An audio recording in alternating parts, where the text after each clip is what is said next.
Carlos Prates was the first man to ever knock out Jingliang. So, let's see how he does it.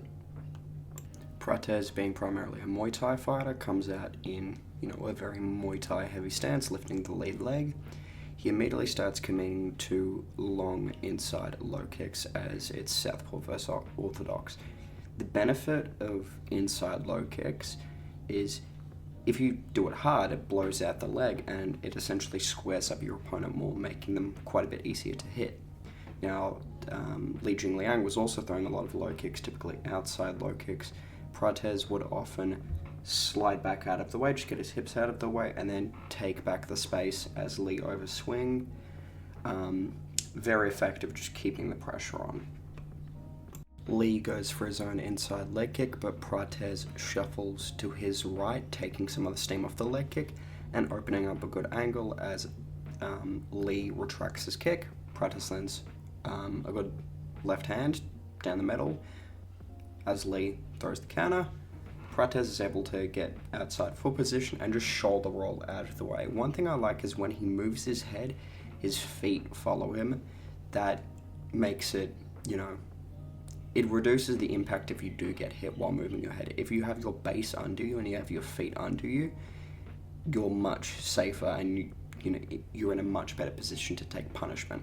We see here that the leech overextends on a right hand. Prates slips and steps back, lands the right hook on the temple, same thing he dropped Neil Magny with, and again outside of foot position, and then completely reverses, having Lee up against the fence, or just getting away from the fence himself.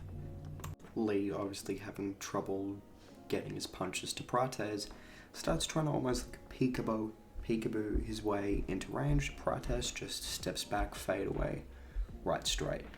Prates, unlike a lot of other southpaws, prefers the fadeaway right hand as opposed to the fadeaway left hand. Interesting, but he does very well with it. Now, this is when he drops the leech for the first time. So Lee dips down for a body shot, but he dips his hands with him, right? The level change is good, but he wasn't protecting his face, and Prates just connects with him right on the top of the head, but it puts him down to one knee. Prates, of course, frames away. Never a stranger in the grappling. It's just simply not something Prates does. He's very good at just keeping distance from his opponents after he's dropped them, and he lets Lee back up. Prates, obviously, after dropping Lee, has a lot more confidence. He starts getting a lot more loose, and he starts widening his stance to get a lot more power. He has Lee up against the fence, and he just commits with the left hand. This misses, but he's able to slip out of the way of Lee's overhand. Just very good eyes. See, the wider your stance, the easier it is to do that lean back. If you look at Muay Thai, right, even though they have a very upright stance, whenever they're about to lean, their foot comes back. Just makes it a lot easier to lean back. So, misses on the left hand, slips out of the way of the counter, and again, as Lee's head is, because he's throwing an overhand, it's a dipping to Lee's left, and it's off to the side. Prates just flicks up a right hand, just nice and simple. Now, because Lee got dropped, he starts to, try and move his head off center line, but not during exchanges. You see some people do this a lot. They'll just be standing, they'll be just moving their head side to side, and Prates throws a head kick. It does get blocked, but the thing is, especially against such a long and powerful guy, you start throwing out head kicks, you're like, I'm not going to move my head, I'm going to keep my head right here, which therefore makes it easy to land the left hand later on. Prates, similar to Conor McGregor actually, is really good at keeping his shoulders and his arms loose and low. It really helps disguise punches, and you see here, there's not much setup to some of these punches that Prates is throwing, but just because he's really good at just being stationary, being fluid, being smooth, and then just popping out a punch, right? You see him do that with a jab here. Lee just doesn't see it coming. He then steps forward, fakes the left hand, starts getting Lee to circle out to Prates' right. It opens up a nice column against the fence, just lines up the left hand perfectly. He throws, Prates lands a jab as Lee is circling away, and he lands this on the inside, right? He doesn't go over the top of Lee's arm, he goes on the inside. As southpaw versus orthodox, the jab is a little bit harder to land, so you've got to angle it a bit differently. And then as Lee's circling.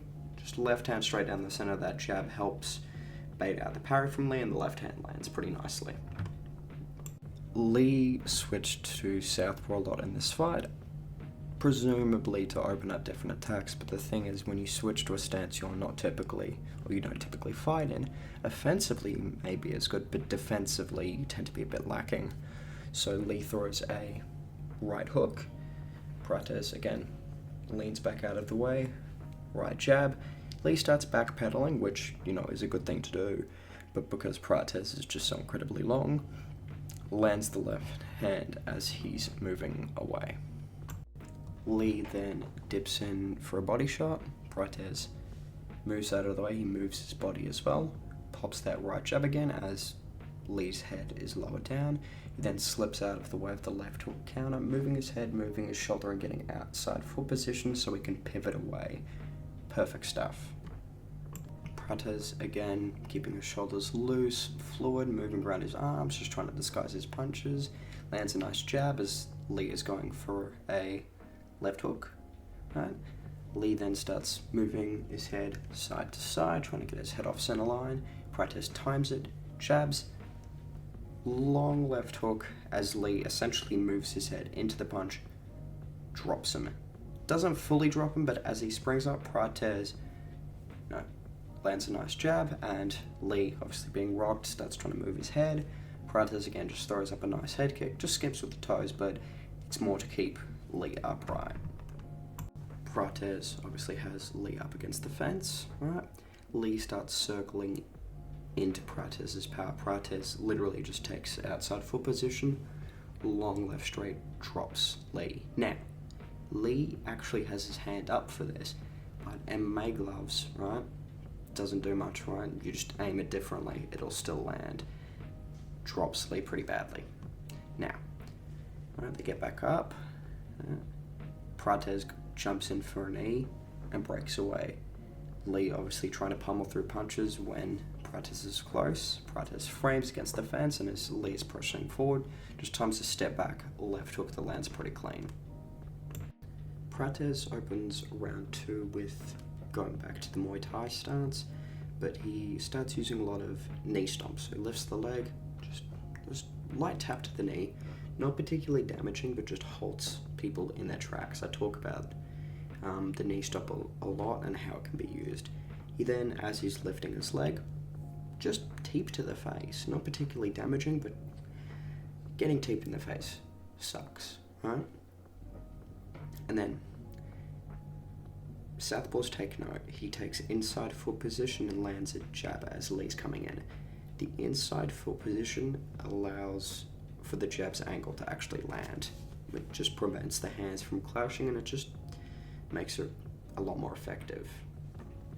He then goes back to the knee stomp to prevent Lee from coming in.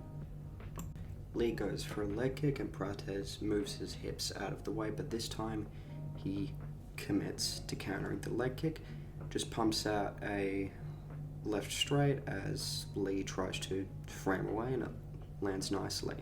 Then Lee in southpaw goes for the right hook, over swings. Prates lean back, left straight. The benefit of doing the lean back before the left straight is it naturally gets you in a much longer stance, which loads up quite a lot more power. Just mechanically, it's why the pullback rear straight is such a good technique. Lee comes forward with punches, and instead of moving out of the way, Prates just plants his feet and lands a nice left hand. This brings Lee back up and puts his head high. Prates right hand, left straight down the center, outside foot position. Keep in mind that Lee's hands do not come up to his face a lot during this fight, and when they finally do, that's what gets him knocked out. But after the right straight left hand, we can see Prates push Lee against the fence, and we see obviously that angle being taken against the cage that I was talking about earlier. Prates just landing a nice left straight, Lee going for the counter, and Prates just again shoulder rolling out of the way. Prates goes for a jump knee and lands decently, but now every time Prates jumps, Lee will try and lower his hands to almost block the knee to the body. So Prates goes for a Superman punch and lands quite nicely. a technique that he actually uses to knock down Lee as well during this fight. Lee goes for an outside leg kick, trying to time Prates' jab. The thing is with the outside leg kick, especially if you throw it almost lazily, is it really can open up angles for straight punches. So obviously Lee does the outside low kick. Prates just sits there and takes it. Jab cross right down the middle. He then lifts his knee, try to bait out some sort of response from the knee stomps or the jumping attacks he did. Again, just goes for the Superman punch and lands cleanly. Lee starts trying to get his head off of center line, so Prates goes back to the head kick. Now, Prates fakes the jab to bait out Lee's jab and lands a left straight down the middle, sort of arcing low, then coming up, sort of like a longer uppercut, benefit of having, I believe, a 79-80 inch reach. As you can see, Lee's hand is still up, but with MMA gloves, it does not matter. Lee steps in heavy with the right hand. Prates gets a little bit out of the way, fakes the jab. That springs Lee up upright. Prates is able to land a clean left straight as Lee's hands are just never by his head, dropping Lee really badly. You can see he lands a nice jab against the fence and Lee starts pedaling away as he's really hurt. Prates just smoothly maintaining his long stance, just following and landing left straights. As you can see against the fence, Lee desperately circling away from the power, but it creates a perfect angle for Prates' left hand to land. Then they get up against the fence. Alright, Prates lands a jab and a left straight, and Lee starts putting his hands up as he's hurt, and it's just a natural response. Clubbing right hook around the guard. Right, because Lee's guarding in front of his face rather than around, the right hook can get through. The right hook bounces Lee's weight to the other side and lines him up for a massive left hook from Prates, which sleeps Lee really, really badly. Took him a while to wake up after this. Truly a breakout performance from Carlos Prates. He went on to finish Neil Magny, and he was even offered a fight against Shavkat Rakhmonov. Now, traditionally, I do not think that Prates would beat Shavkat, but considering Shavkat had a torn MCL, I think Prates would have won that fight, and I think Prates can do some really, really interesting things in the welterweight division. He was calling for JDM next. I think JDM beats him, but interesting fight nonetheless. So anyway, guys, I hope you enjoyed the breakdown and enjoy the rest of your day.